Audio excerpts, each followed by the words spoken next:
Ai, ai, ligando câmera. Pessoal, então boa tarde, tá? A gente vai dar continuidade aqui nas nossas conversas sobre conteúdos de computação gráfica.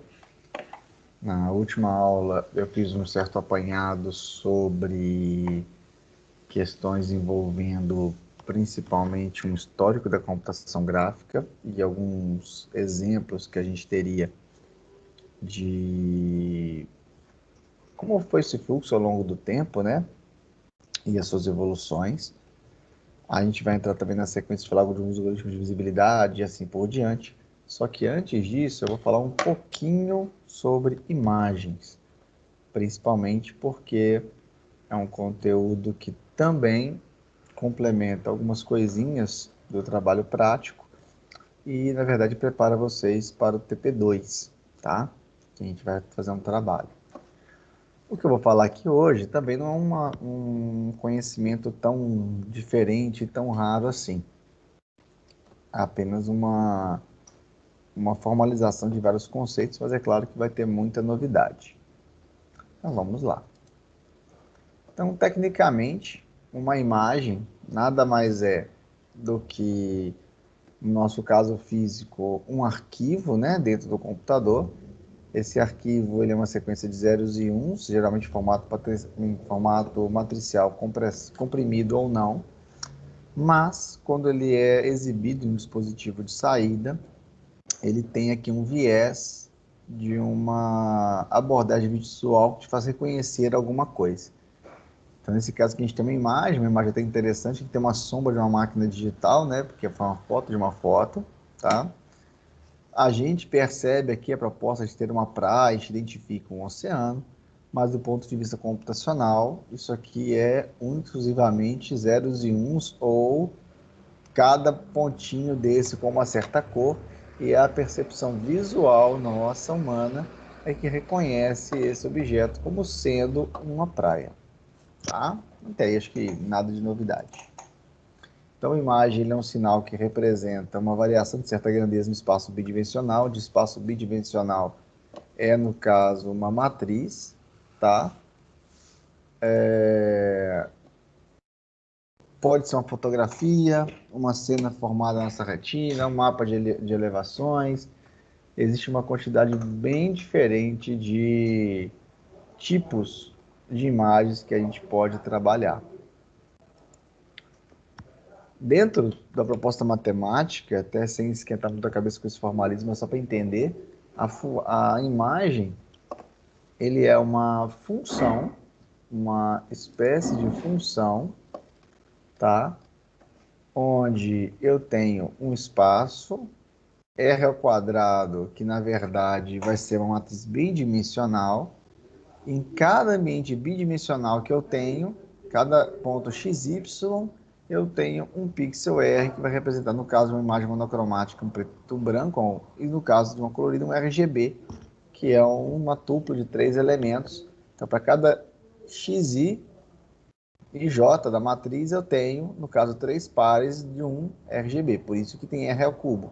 Então, para cada elemento B ao quadrado, e j da matriz, R ao quadrado, eu vou implicar em um espaço tridimensional, a princípio, RGB, pode até ser RGBA, seria um R4, onde eu tenho um número com 4 dimensões. Fica entendido até a ideia de que o RGB é um espaço tridimensional, onde eu tenho as 3 constantes, as 3 números do RGB, e aí eu componho uma cor. A cor é uma consequência de uma representação visual de um elemento de dimensão 3 ou até 4. Tá? Até aí tranquilo? Tranquilo. Beleza. Então, tecnicamente, nós temos algumas técnicas interessantes. Essa imagem aqui, que ela é uma imagem preto e branco, a princípio de um passarinho, supostamente de algum fio de madeira, e atrás parece ser um rio, né? Com folhagens. Essa é a sua imagem, tá? Com um defeito aqui colocado, mas ela é uma imagem, tá? Para cada pontinho desse que eu tenho aqui, no caso, uma imagem preto e branco, como está sendo colocada, Eu tenho que, baseado no espaço bidimensional, eu tenho aqui uma função, no caso é só uma dimensão, né? Porque o preto só vai ter variações de 1 até um valor X, não tem colorido. Eu tenho uma representação aqui, um mapa de colunas de quantos pretos eu tenho, quanto é forte é o preto naquele pixel. Adentrando a essas funções de imagem, eu tenho aqui uma proposta de um histograma. Um histograma. Um histograma é uma forma gráfica de representar, por exemplo, uma imagem como essa. Então, ele coloca que nesse histograma, basicamente, ele é uma referência de quê?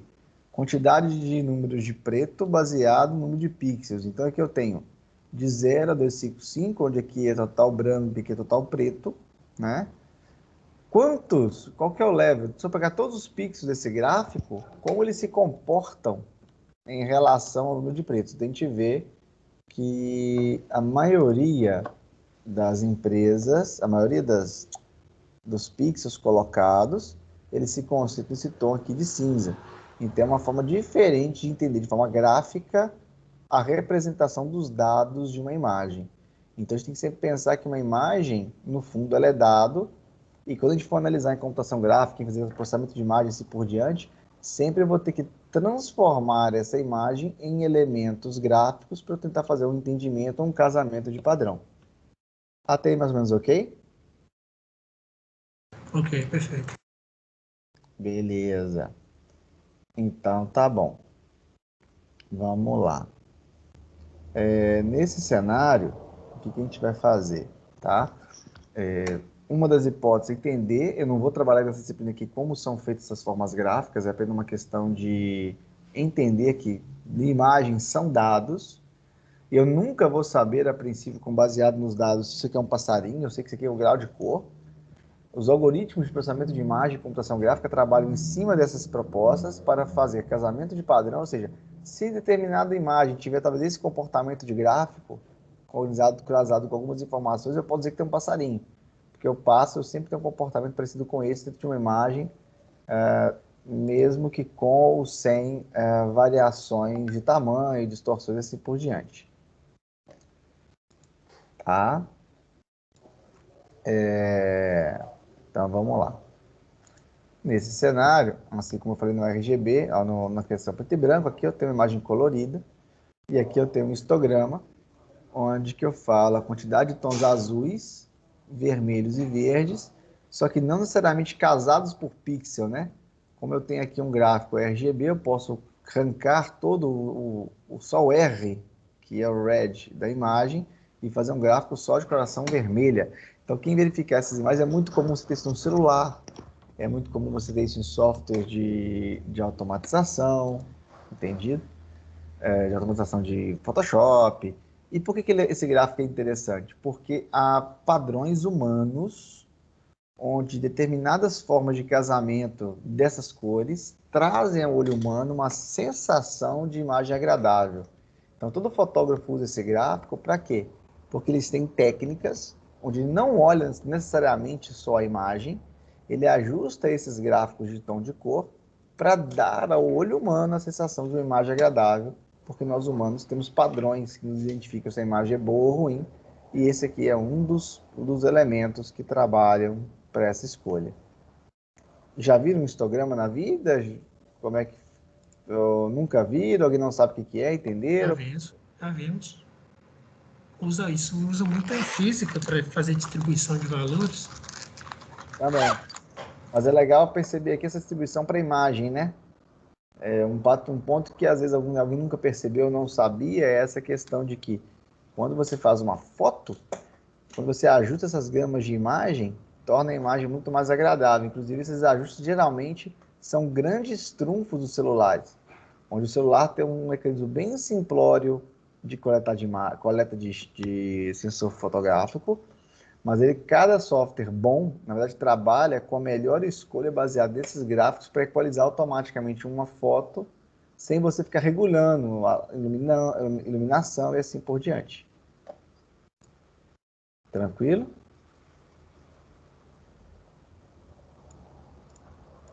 Tá. É... Vamos lá. Seguinte. seguindo nesse caso. Da mesma forma, então, só para matar essa informação, que cada pixelzinho aqui dessa imagem, ela é uma representação em 3 dimensões, ou até 4 dimensões, se eu pensar aqui na distribuição transparente, né? E claro que isso pode ser estendido, embora seja somente um único número que representa esse pixel, esse número dividido em três componentes separadas. Mais comum do que isso, é super comum em processamento de imagem, tratamento e assim por diante, a divisão da imagem em canais. Então, quem mexer no Photoshop, por exemplo, num GIMP, Inkscape, o que for que seja, vocês podem falar, quero ver essa foto só com os canais vermelhos, verdes e azuis. E aí você pode ver a mesma imagem, só com os seus componentes, geralmente mostrados em preto, mas pode ser colorido, tá? Vale lembrar que na maioria das vezes isso é importante porque há técnicas da fotografia que dizem as relações entre vermelho, verde e azul do ponto de vista de destaque, de conhecimento. Então, o cara que faz fotografia, ele não sabe nada de computação gráfica, mas ele sabe fazer análise de todas essas componentes de visualização para criar imagens mais agradáveis para a gente. Ô, Alessio, só uma curiosidade rapidinho sobre isso aí. Um filme da década de, sei lá, 40 ou 50, esqueci o nome dele, que ele ganhou um Oscar de efeitos visuais por causa dessa técnica de separação de canais. Ele conseguiu fazer uma transformação na frente da câmera.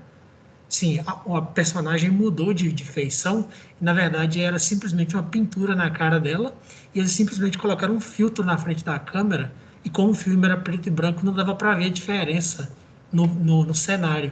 Então deu para você ver a transformação. Passou da pessoa normal para pintura na cara dele só com isolamento de canal.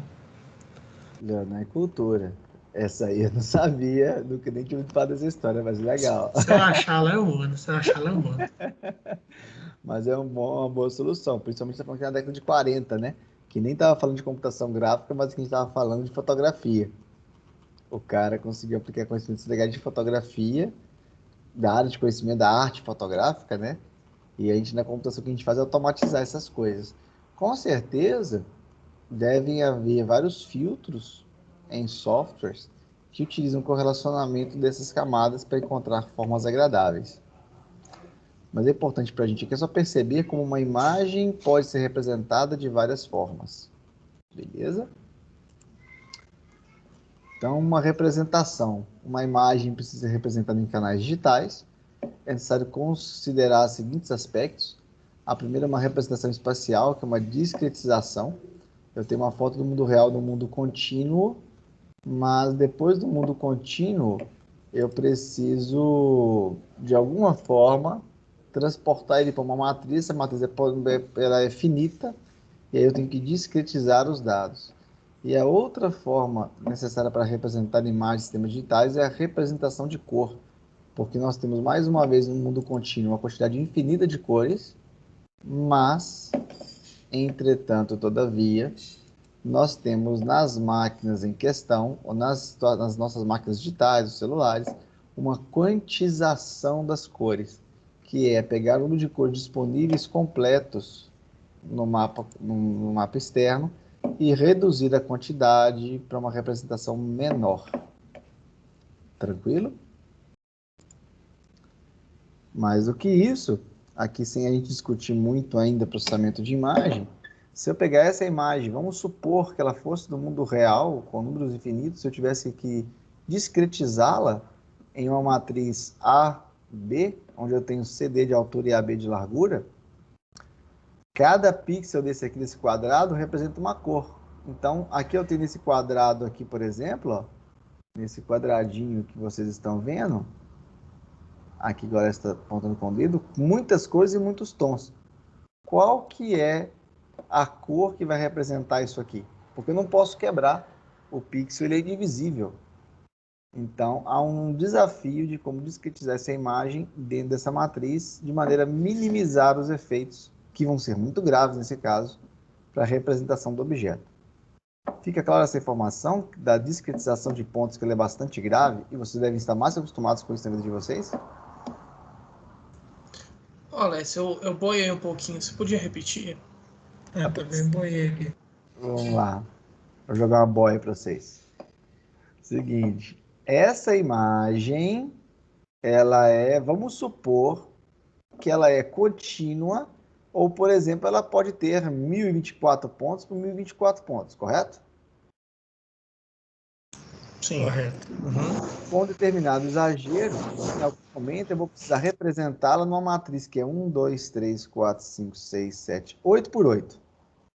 Então ela é 1024 por 1024 e agora ela é 8 por 8. Então eu vou discretizar, porque dentro do pixel 8 por 8, esse quadradinho azul, vão ter milhões de pontos da imagem original. Então o primeiro problema da discretização é que cor vai ser esse quadrado, uma vez que tem várias cores lá dentro. Entendido o problema? Sim, agora eu entendi.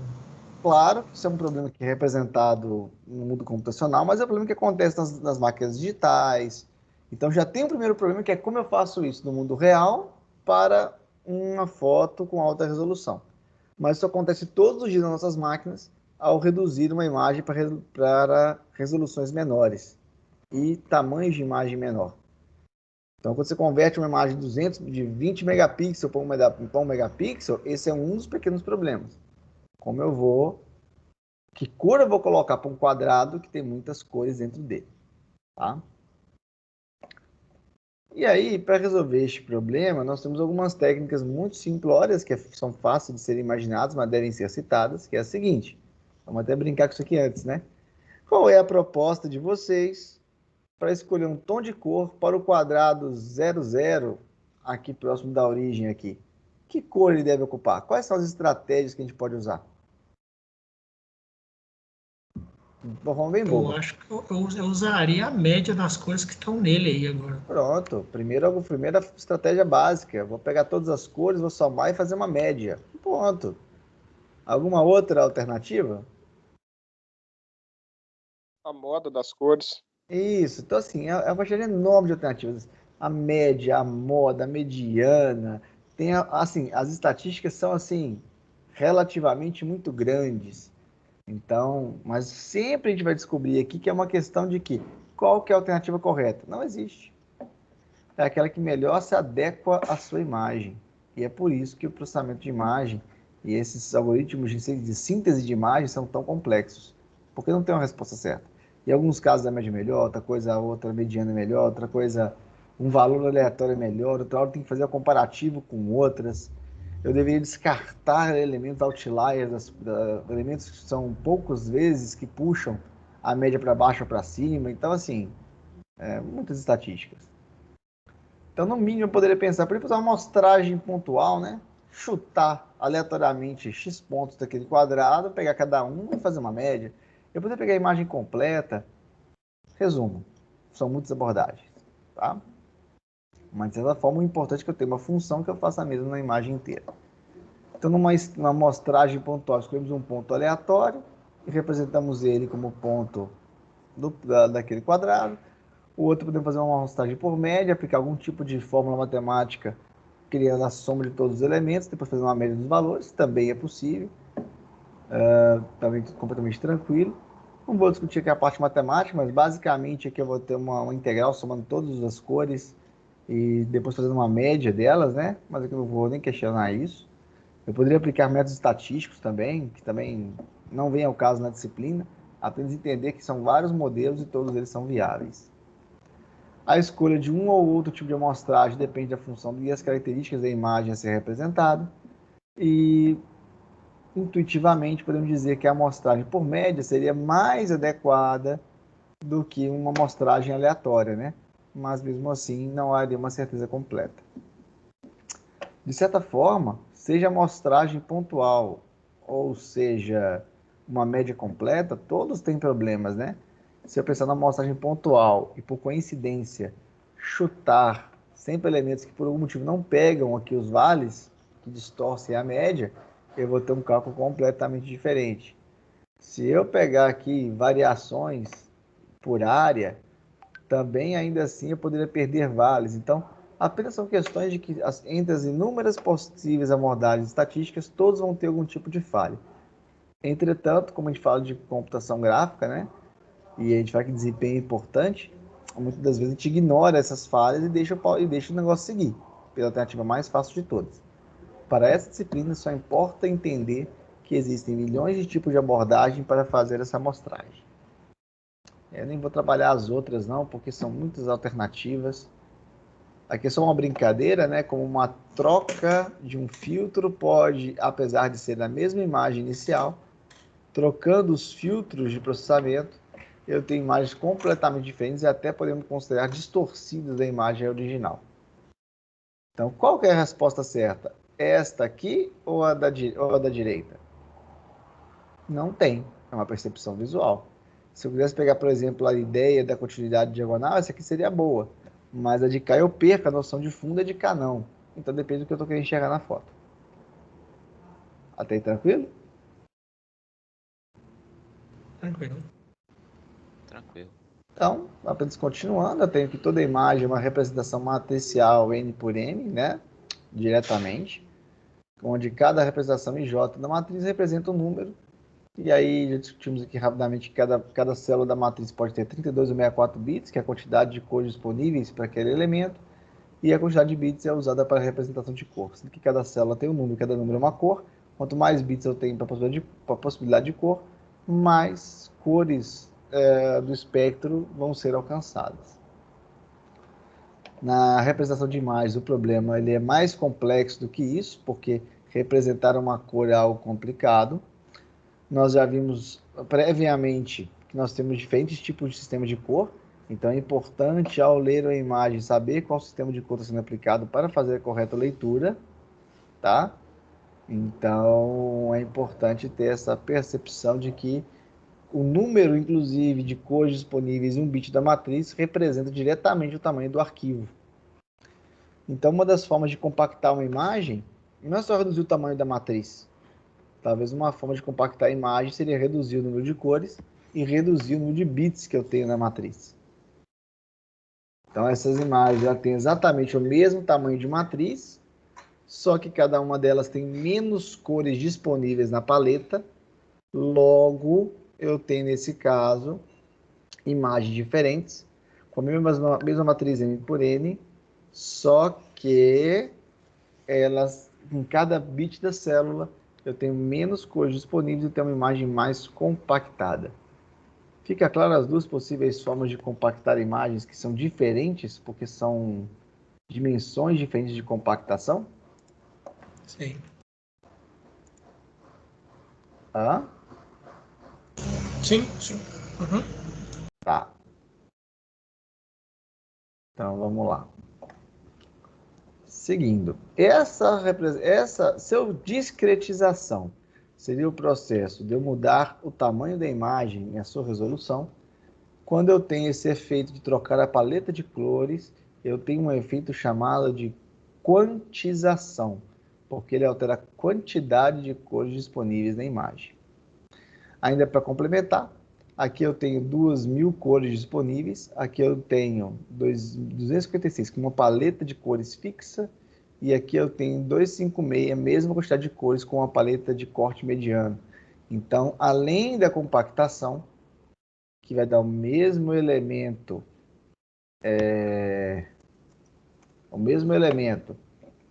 da quantidade de cores, tá? A troca das cores influencia na percepção visual. Então, além de compactar, além disso, pegar, eu tenho que escolher qual é a forma para escolher a paleta de cores. Então, quantização é o processo da discretização de cores, conhecido como a discretização de cor é conhecido como quantização. Ela permite a conversão de uma imagem com um conjunto contínuo de cores em uma imagem com um conjunto de cores mais discreto. A exibição das imagens, ela parte de uma aplicação que é quando o gamute de cores, a paleta, a disposição das cores da imagem for maior que o espaço físico da cor do dispositivo. Então, sempre vai ocorrer quantização quando o meu dispositivo de saída ele tem uma quantidade de cores limitada mediante ao espaço de cor físico do dispositivo de saída, seja em formato de arquivo ou realmente no dispositivo. Porque eu posso ter, inclusive, uma imagem de 4K e a minha televisão ou o meu dispositivo de saída só vai ler uma quantidade menor de cores. Eu tenho que trocar essas cores em tempo de execução. E a compressão de imagem permite a redução do número de bits utilizando ou armazenar o lugar multicores em algum lugar, ou reduzir o número da matriz. Então, a compressão de imagem é algo extremamente relevante e importante, mas ela geralmente vai ter alguma interferência na qualidade da foto em algum aspecto. E nem sempre essa compactação ela tem uma mão de volta. Uma vez comprimida, a imagem de volta não é retornada ao tamanho original. Apenas a critério de informação. Vocês acreditam que JPEG é um bom formato de imagem? Alguém sabe o que é um JPG?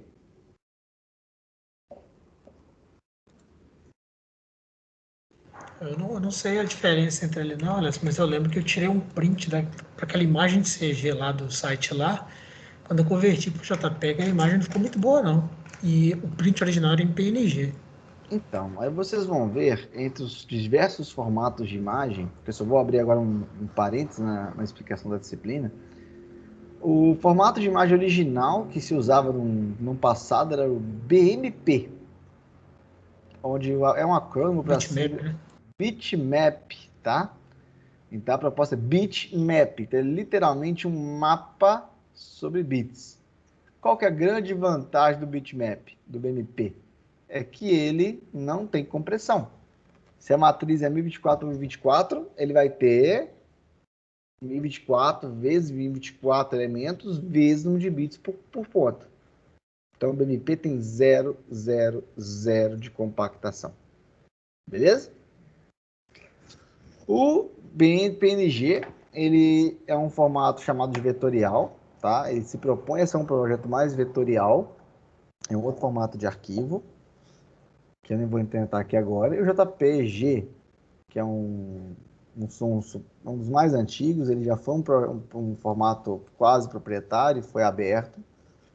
Ele é uma sigla para um formato expert para coloração. Ele é um formato compactado, então dificilmente você vai ter um zip do JPEG caindo de tamanho. Dificilmente você vai ver isso, tá? Porque ele já é compactado na sua essência. O que acontece no JPG é que ele tem vários graus de compactação, você pode regular isso para quanto compactada é uma imagem, e essa compactação não tem volta. Então, diferente do zip que você compacta, descompacta, o JPEG, uma vez compactada a imagem original, você não consegue mais retornar na imagem original. Ele é só uma compactação de uma via só. Então, toda imagem JPEG tem algum tipo de perda de dados, só que ele pressupõe que essa perda de dados não é tão perceptível ao olho humano. Fica claro isso aí? É claro. Beleza. Claro que nos nossos dias atuais a gente está falando geralmente de PNG, JPEG, bitmap praticamente inexistente, tá? Principalmente porque é um bitmap de 4K. Seria algo gigantesco. E são tantos pixels disponíveis que eu posso aplicar uma compactação, seja ela qual for, vai me dar um grande ponto de... vai me dar um grande ganho de informação, só que a compactação ela é imperceptível. E aí eu vou falar também do SVG, que é um formato de compactação, um formato de imagem estritamente vetorial e não rasterizado. E aí eu tenho outras alternativas, como TIFF, formato para textura e assim por diante. Então, Alex, diga. voltando aqui no assunto de compressão de imagem, eu estava tirando umas fotos aqui em casa umas semanas para trás, aí eu não tinha olhado essa configuração de câmera do meu celular, aí eu fui só tirando foto na resolução mais alta que podia ter aqui. Aí eu fui ver a extensão das imagens das fotos que eu acabei tirando, a extensão da imagem estava .H, E e C. Aí eu tipo, poxa, nunca ouvi falar dessa extensão de formato de imagem. Aí depois eu fui procurar que raio de extensão é .E, .H, E e C. Aí fui descobrir que era um formato um pouco antigo já, que ele pega a imagem em alta resolução e comprime. Tanto que depois eu fui ver umas imagens que eu tinha tirado de 1,5 MB, 2 MB. Na hora que eu fui descomprimir para JPG ou para PNG, a imagem de 2 MB virou 17 MB, o tamanho da imagem.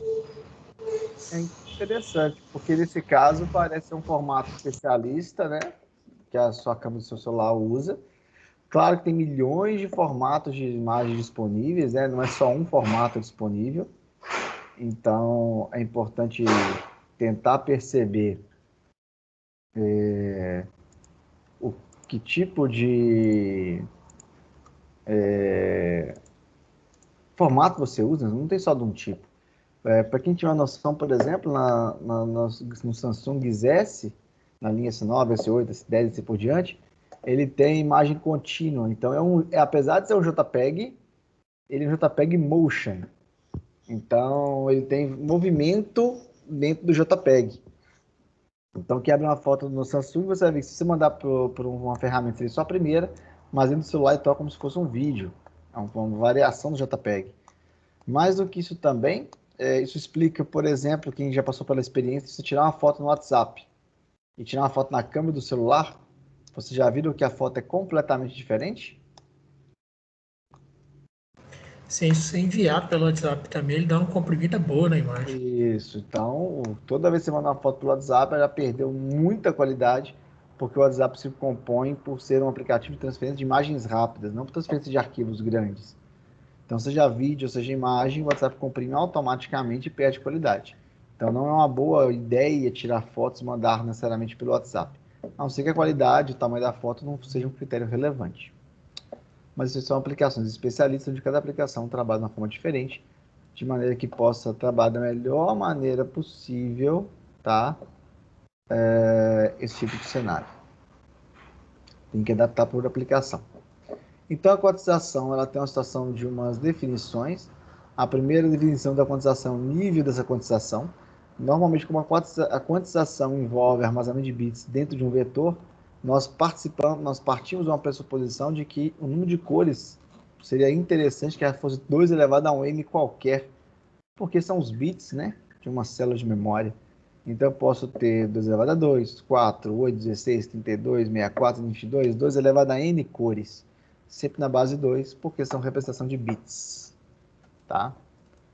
Apesar disso, eu vou falar sempre a ideia da quantização quanto uma forma de elementos finitos. Tá?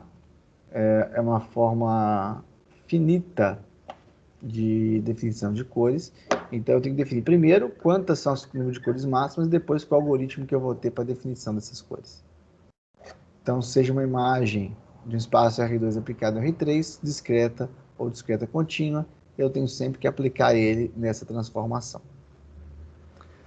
Agora, quando eu falo de uma quantização direta, é que além de transformação do R2 em um R3 ou um R3 em um R3 por causa do RGB, eu continuo com as 3 cores, só que com um nível de quantidade disponível. Então, quem discutiu no grupo em algum momento passado, que no OpenGL, se a imagem é de 0,255 ou de 0,01, que está a representação diferente, é porque no sistema web, as pares de imagens sempre são representadas no gamut de 255 até 255, tá? Mas, ao mesmo tempo, quando eu pôr no WebGL, eu tenho uma representação muito maior dessas saídas, entendeu? Dessas saídas de cores. Então, você precisa adaptar como é que isso aí se encaixaria. E para cada cenário, né? Sempre isso, para cada situação e cada cenário. E nós temos alguns exemplos de quantização, tá? Temos quantização unidimensional, onde eu tenho uma cor reduzindo em outra cor, bidimensional, mas sempre são variações de intervalo. Aqui, de certa forma, eu tenho um cubo tridimensional com cores disponíveis, né? Uma forma pode ser um sistema de cor colocado. E aí, tridimensional e tridimensional, eu estou pegando um conjunto de cores desse cubo em quase infinito de possibilidades, escolho um gamute pequenininho de como eu vou verificar. Agora, como é que eu vou escolher as cores de cada pixel para esse gamute? São inúmeras formas. Aqui eu vou ter uma escolha de células arbitrárias, sempre com a mesma distribuição. E aqui, olha, eu tenho que, dada essa imagem dos papagaios, se eu ver o mapa de cores disponível do papagaio, aqui é um zoom, tá? Eu tenho que o mapa do verde, cá, ele é diferente dos outros pontinhos. Então eu falo, nessa área aqui eu vou usar mais cores, porque eu preciso de muito detalhe nessa parte do olho. Na parte externa eu vou usar outro gamute.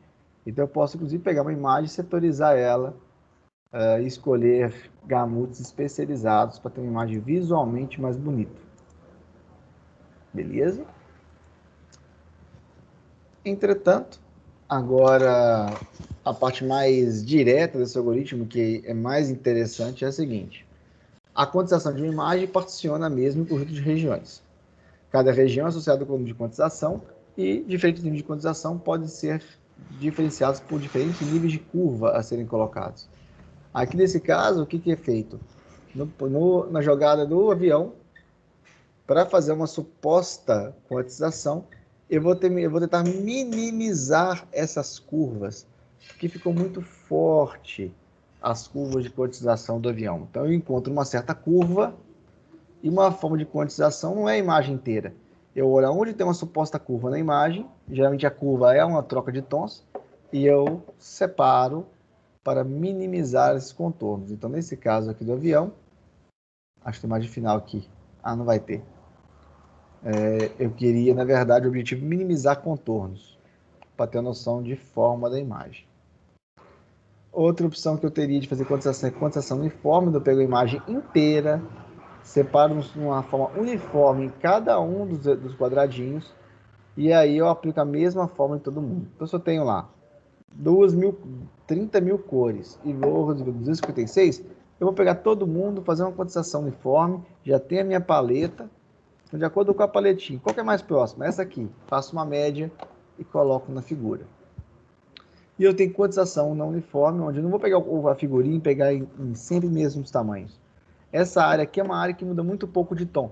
Então eu vou juntar ela inteira numa área maior e dar um único tom para ela, para sobrar resolução, para eu poder quantizar o elemento em outra parte. Aqui é uma figurinha rápida, onde, dada uma imagem, eu faço quantização uniforme, seja de qual forma que seja, e na outra eu faço quantização não uniforme, onde nessa área da figurinha do bitmap, aqui eu aplico uma única cor, mas aqui eu já uso cores diferentes, porque tem maior grau de detalhe.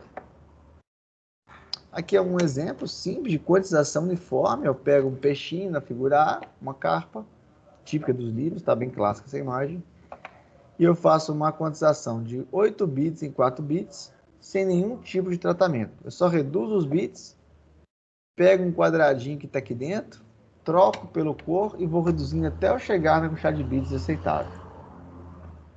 Tranquilo?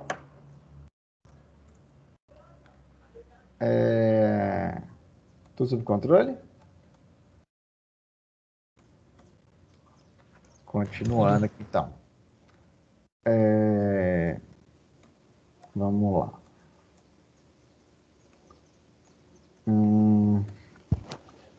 Seguindo. Então, eu tenho lá quantizações métricas e métodos a serem feitos. Eu tenho vários tipos de quantização. E eles têm que... por exemplo, será que eu vou quantizar usando a mesma regra para todo mundo? Ou será que eu vou, antes de dividir, estudar a minha figura, antes de selecionar quais células eu vou fazer e então pensar no nível? São formas diferentes de serem analisadas. Tá? Opa, travou aqui? Ah, não, já foi. Eu posso agora, como é que eu vou escolher as áreas que eu vou quantificar? Tá? Quantitizar. Claro que é um algoritmo muito simples, vocês não vão se preocupar muito com isso, tá? Porque é intuitivo. Seleção direta, terminar os níveis, falo qual é a quantização, eu aplico na célula. Subdivisão espacial, eu preparo as células, escolho como vou aplicar e depois eu faço a quantização. Híbrido, eu fico olhando a quantidade de cor, vezes a área da imagem e vou equilibrando cada um deles de acordo com a minha escolha. Tecnicamente, uma das possibilidades, uma das possíveis formas de populosidade, tá? Então, coisa importante dessa disciplina seria desse tópico é o quê? Eu tenho discretização, eu tenho quantização e e eu tenho populosidade. Então, a quantização é a forma de escolher quantas cores estão disponíveis. A populosidade é como que eu vou popular essas cores no espectro que eu tenho. Se eu tenho só 256 cores, como eu vou escolher essa escolha através de populosidade? Então, um algoritmo de populosidade mais simples é o quê? Faço um histograma, pego as mais frequentes, escolho as imagens mais frequentes e coloco na população da minha imagem. E descarto aquelas que estão fora dos padrões mais frequentes. Então, aqui eu ignoro, como eu uso só o histograma, eu ignoro a densidade de cores na imagem. Eu posso ter imagens que aparecem muito forte em determinado setor e prejudicar o outro lado da imagem. E tem bom resultado se a imagem possui distribuição aproximadamente uniforme de cada cor. Esse é um algoritmo pesado. Então, aqui eu tenho uma boa distribuição. Aqui eu tenho um algoritmo de populosidade baseado em histograma e seleção direta. Tá? Até aí mais ou menos ok? Ok.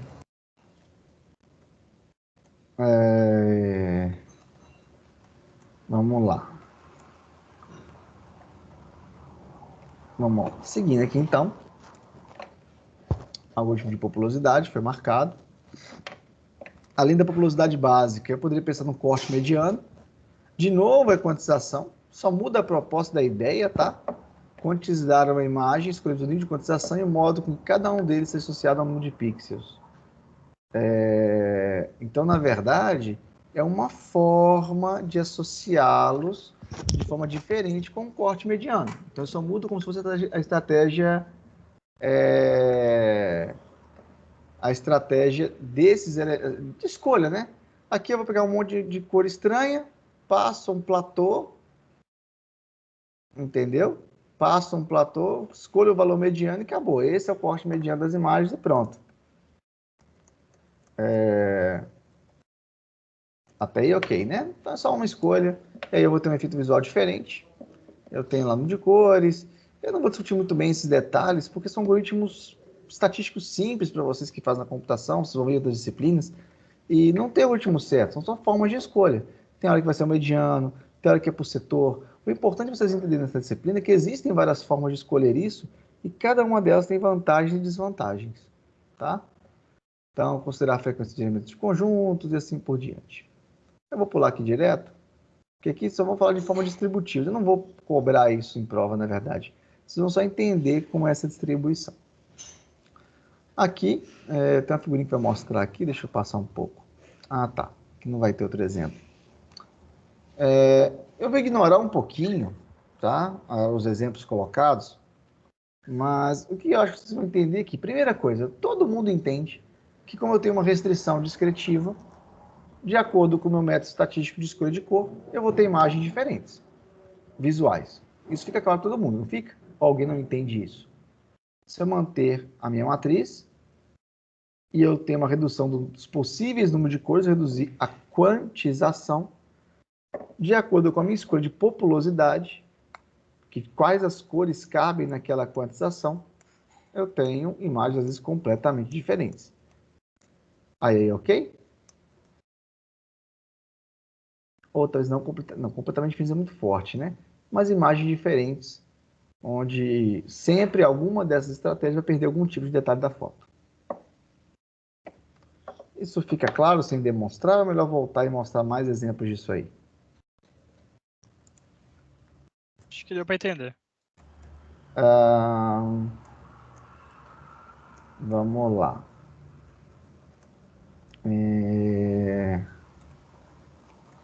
Então, de certa forma, entendo só isso. 4 fatores interessantes numa imagem, tá? Discretização, tá? Que é a forma que a gente vai ter para equilibrar as imagens, trocar a resolução delas principalmente. Quantização, que não importa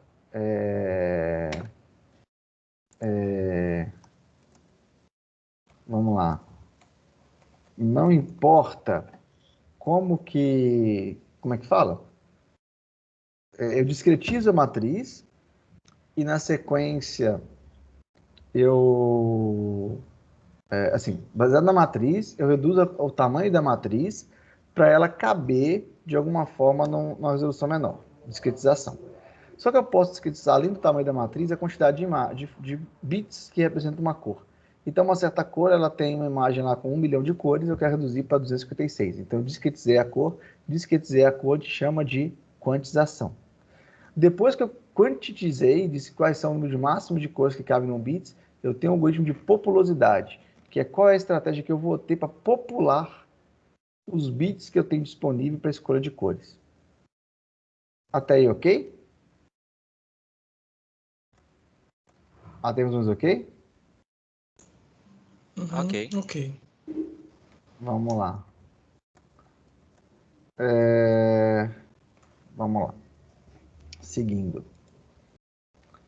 Entretanto, pulando aqui um pouquinho, eu tenho algumas situações que são um pouco diferentes, que vocês vão ver que misturam esses dois elementos.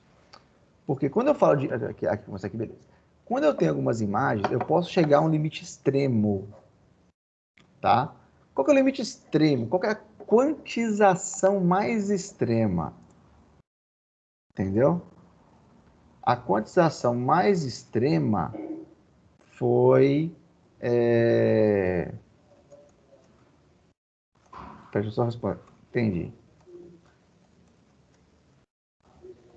Olha só, então, a quantização, tá, é o seguinte. A quantização mais extrema é de bit, 0 e 1. Beleza? Um exemplo para a resposta no slide, né? Mas quem que usa essa quantização mais extrema possível? A própria impressora, né? Fica claro que a impressora faz uma quantização extrema? Sim ou não?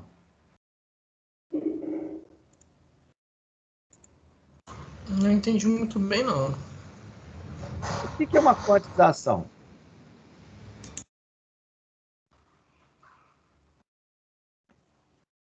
Uma quantização é quando eu digo quantas cores eu tenho por bit, não é assim?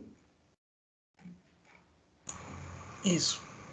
E aí a minha quantização extrema é 0 e 1, preto e branco, por exemplo. Uhum. A impressora tem quantas cores no cartucho de tinta dele? 3 mais o preto 4. Ok, mas vamos pensar numa impressora preto e branco, tá? Para facilitar o Ah, tá. entendimento. Nós temos, a princípio, só uma cor na minha quantização. Uhum. Só tenho preto. Sim. Como que através do preto a gente consegue chegar às outras cores? Porque não é só preto, a gente tem escala de cinza, não é assim? Uhum. Então, Sim. como que eu faço isso agora? Porque se a impressora é preta, como é que ela imprime cinza? Ficou claro o problema? Uhum. Sim. Sim, agora eu entendi. Então, é uma pergunta interessante. Como que, dado só o preto, eu consigo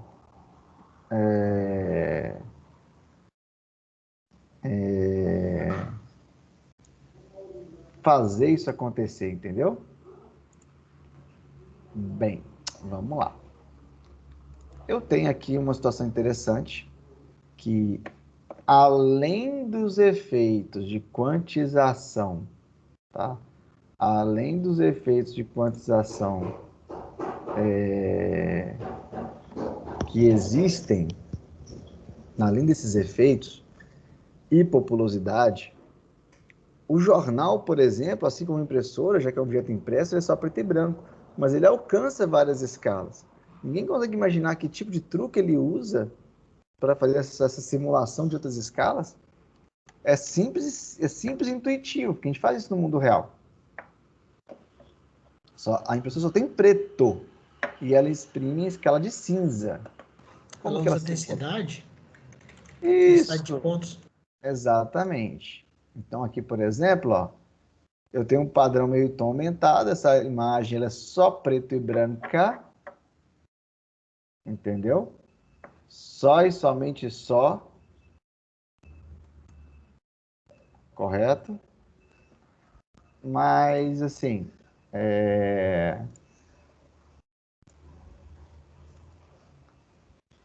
então, assim, eu tenho que usar um outro truque.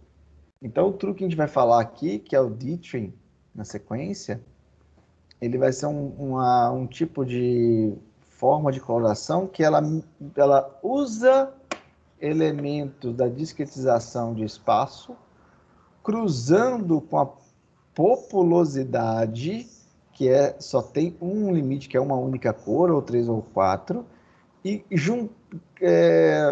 gastando recursos da discretização da matriz, eu simulo mais cores.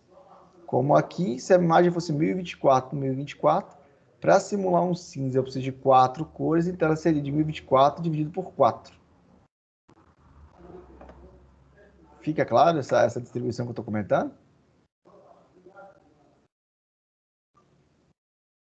Sim. Então, sim. tá. Seguindo aqui, da mesma forma, aqui eu tenho um novo efeito de meios tons. Só existe vermelho. Só existe o vermelho. Só que aqui eu tenho um Ditrin com uma alta resolução e aqui eu tenho uma resolução mais baixa, onde os quadrados são mais visíveis, mas o efeito visual tenderia a ser a mesma coisa. Se eu der um zoom em algum momento aqui, eu vou ver quadradinhos um pouco maiores do que a resolução da minha tela.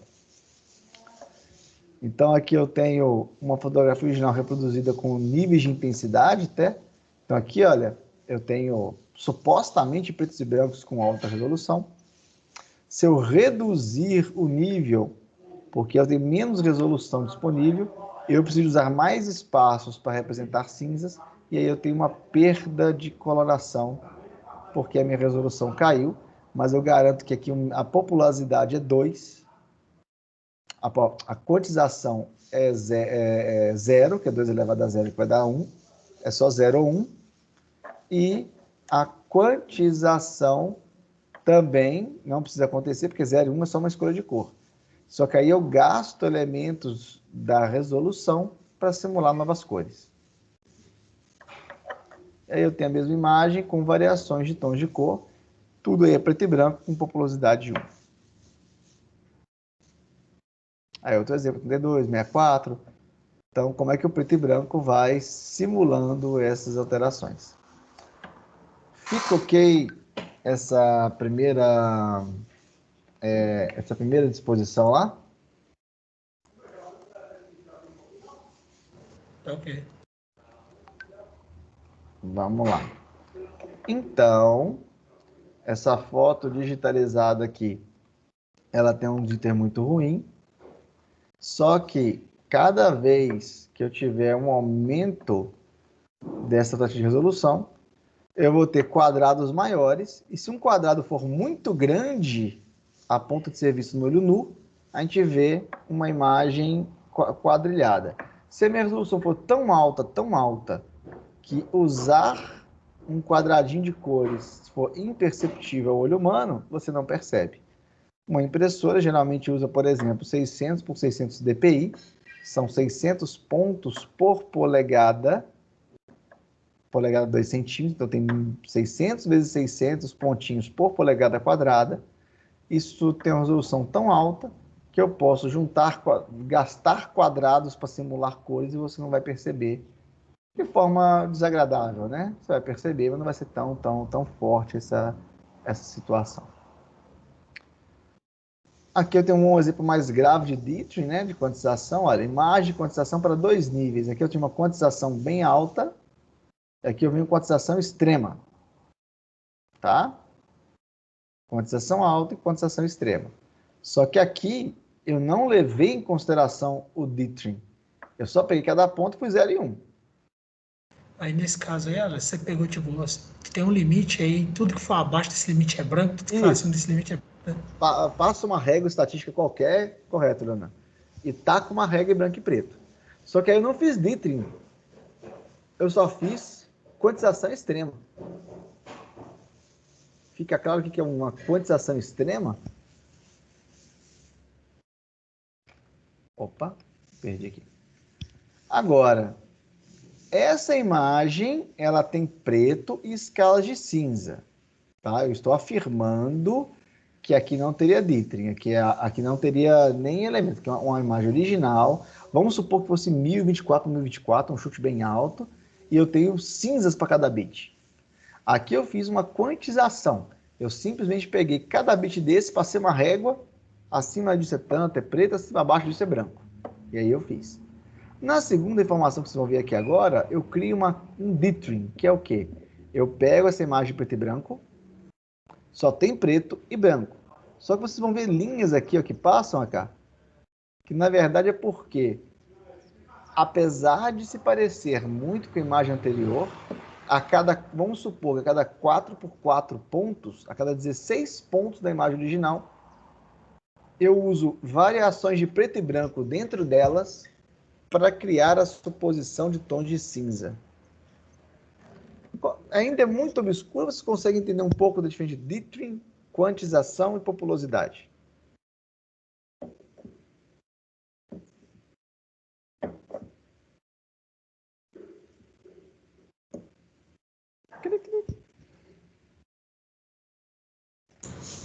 Então, eu tô achando um pouco obscuro ainda, então foi um pouco confuso. Tranquilo. Na verdade, acho que o exemplo vai ficar mais claro. Eu vou dar um pouquinho, depois eu vou falar de novo, tá? Então, quantização para 2 níveis é quando não há, tipo, eu não tenho elemento. Eu falo 0 e 1, cada bit isoladamente, tá?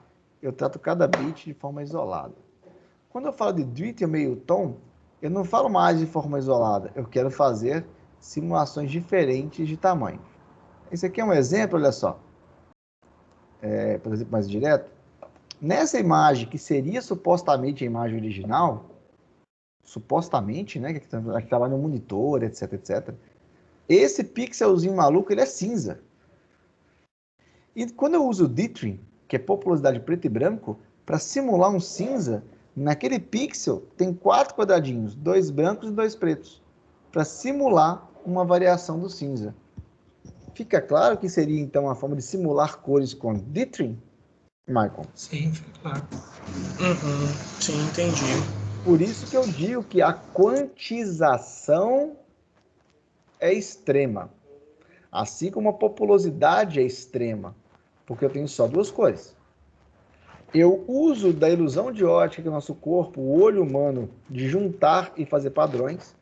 Para simular um cinza, eu gasto, a cada 1 pixel, eu gasto 4, 2 por 2, para simular uma cor diferente.